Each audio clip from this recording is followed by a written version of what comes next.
Hello and welcome to Breathe English. I'm Erica, and today we will talk about online resources for teaching English as a second language or for learning English.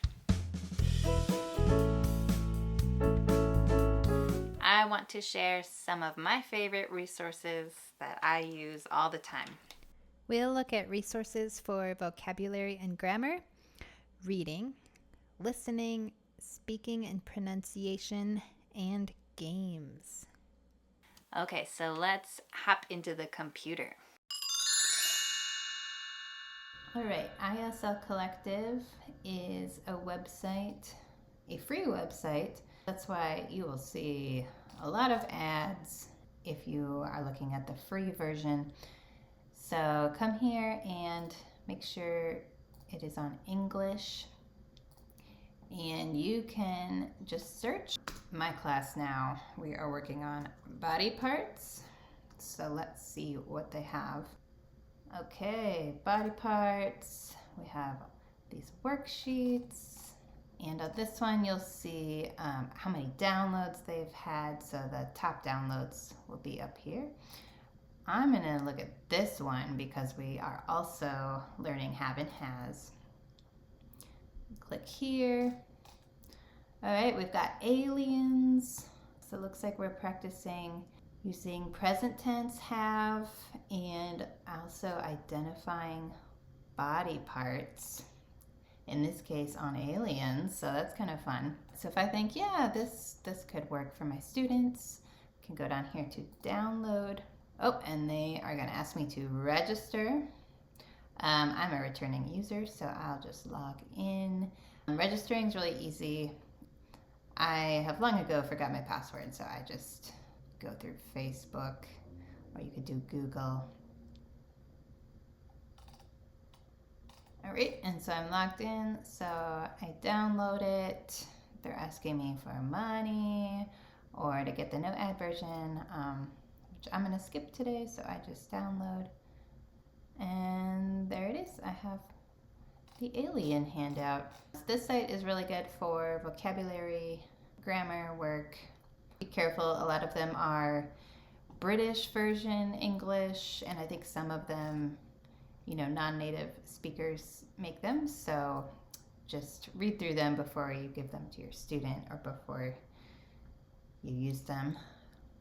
You might need to change some of the words from British to American or make sure that the English is correct. Okay, the next site we'll look at is esllibrary.com. This is a paid site. Right now it's $11 per month. You will need to make an account. Looks like they sign me in automatically. And this one, you can search for lessons by level. And also you can choose digital or printable formats. I usually come here and just look for things we're doing in class or things we're going to do. So thinking about my intermediate class, we were working on 2 and enough. So let's see what they have. So here they have some lessons and you can see the level. So this one's intermediate, intermediate advanced, intermediate advanced. And there's some flashcards here, which could be useful. So I'm gonna just check this one out.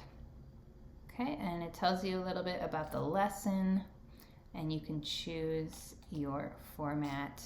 I usually just do that PDF and download it, send it to my students. Okay, so this one, it looks like we have some little readings using comparative and superlative adjectives. So there's some readings, some questions. Okay, and I think, okay, yeah, this would be good for my intermediate class. So I can just download it. And there it is. I usually download it and just throw it up on Google Classroom. Okay, or I could search for body parts again for the beginner class. Okay, so we have some lessons here. My beginner class is pretty beginner, so I see even pre-beginner this lesson. So we could look at the PDF. So this is a whole 22 pages. So we have some flashcards, matching, lots and lots of stuff. could be worth your money to get this site. So again, no ads. And for reading practice, one of my favorites, Newsela, newsela.com, or newsela.com. I call it Newsela, seems easier. So this one, you will need to sign in. It is free. The free version, there's some articles and things you won't have access to. So first they're going to show me the most recent articles. So I could just find something interesting here, or maybe I want to look for something in the news. Oh, we're in the thick of COVID-19. Let's see what they have here. This one could be interesting. And it's early October 2020, so this is recent. They give me the article, and they've always got a nice picture here. You have some options. The COVID-19 recession is the most unequal in modern U.S. history. To read aloud, I guess it's kind of computerized, but still pretty cool. So here we have the original article. It was actually the Washington Post word count and recommended for what ages. The recommendations are, of course, native English speakers. So even if I have adults with their own children, this might be too high. So I could check it out, check out the language, and I might decide, this is a little too hard. So up here, you can change the Lexile level. So maybe I'll try 940. The vocabulary is going to be a little simpler, and maybe I still think that's too hard, so I could try even lower. Okay, so this one's really great. You can create classes in here. You can share on Google Classroom or Mind, or copy the link. So I really love Newsela because most of the regular news articles you find online, the language is pretty advanced, and it can be frustrating for students.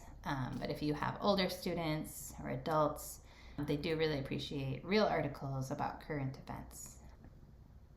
Free site, this one for reading, eslfast.com. We have different English levels.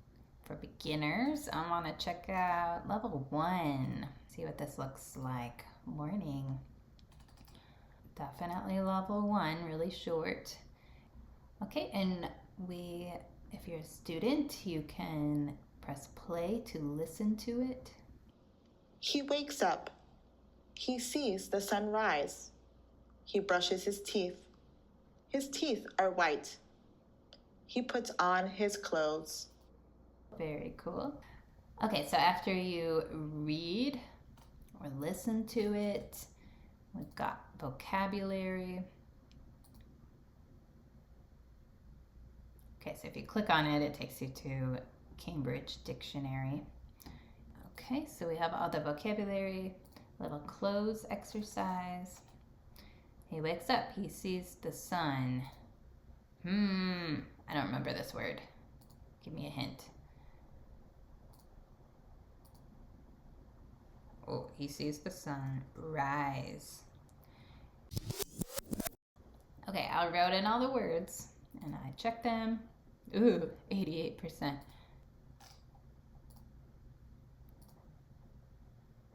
Okay, so here we have words. We need to put them in order. He brushes his teeth. Period. Okay, and then we can do next. He puts on his clothes. Period. Check. Sweet, 100%. Okay, so I can go through those and do them all.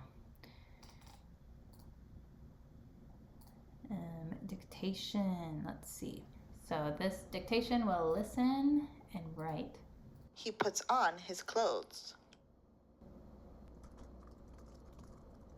Check my answer. All right, so this one, there are beginner, some intermediate, definitely useful. ESL-bits ELL.net is pretty cool. We have different kinds of readings. So maybe I want, I'm gonna go for a whole classic novel. This is just a little excerpt.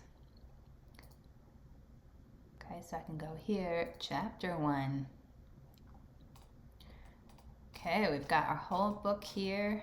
Oh my goodness. So I am learning English, so I just want to sit back and read and listen to it. Chapter 1. Mr. Jones of the Manor Farm had locked the hen houses for the night, but was too drunk to remember to shut the potholes. Oh my goodness. Too fast, too fast. Okay, so here I can slow it down. Let's try 80%. Crossed the yard, kicked off his boots at the back door, drew himself a last glass of beer from the barrel in the scullery, and made his way up to bed. Yeah, that seems pretty good. Okay, so this is pretty cool. If you are not beginner, you can listen to these readings, listen for the pronunciation, learn some new words. So not bad for a free site. For listening practice, I'd say you can't do much better than YouTube because there's so much on here. You can see I've been studying Spanish.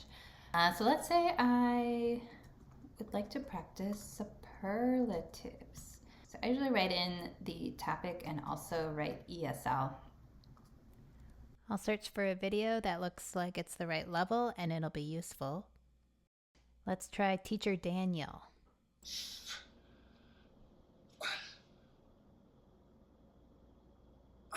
Oh, hi guys. I just discovered something. My right arm is stronger than my left arm, and my left arm is weaker than my right arm. That's right. In today's lesson at the English Bug, we're talking about the differences between things.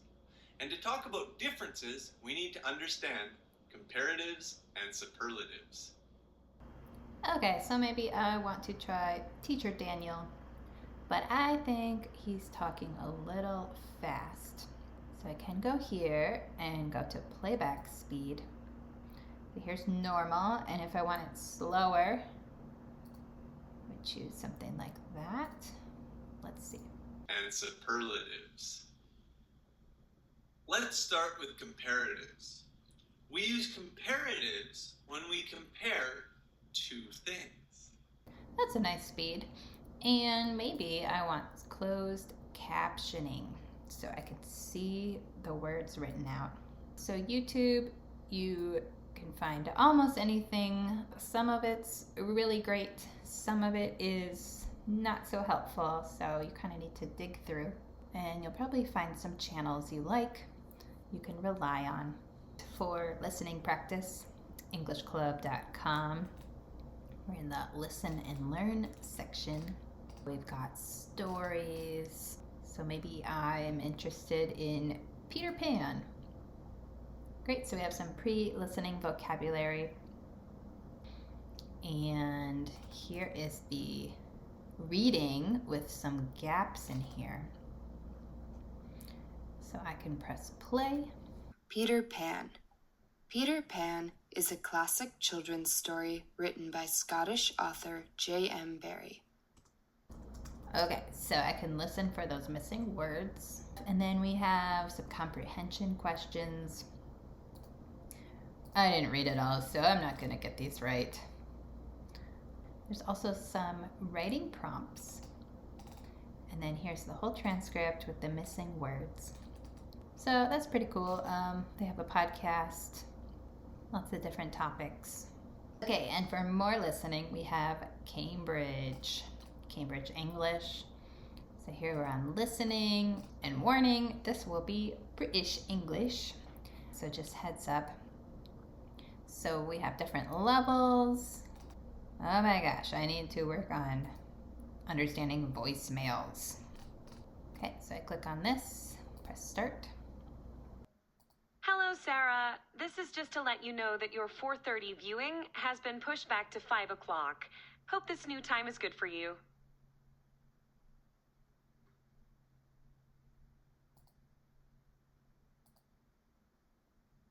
Hello, Sarah. This is just to let you know that your 4:30 viewing has been pushed back to 5 o'clock. Hope this new time is good for you. Pretty cool for some free listening practice. And for some speaking practice, or even writing practice, conversationexchange.com is a platform to find language partners. I need to log in. I already have a login. Looks like I have some unread messages from potential language partners. So here, my language, the language of the site is English. And maybe I want to search for a language partner. Okay, so we have all this criteria. I'm going to describe my perfect language partner. I'm practicing Spanish. I will always be practicing Spanish. So someone who speaks Spanish and is learning English, because that's what I speak. I could even change the level, so maybe I want them at least intermediate. And I could choose the time zone if that's important, the country. I'm just gonna leave it like this and press search. It has people who have logged in most recently. So you can see when they last logged in, looks like today.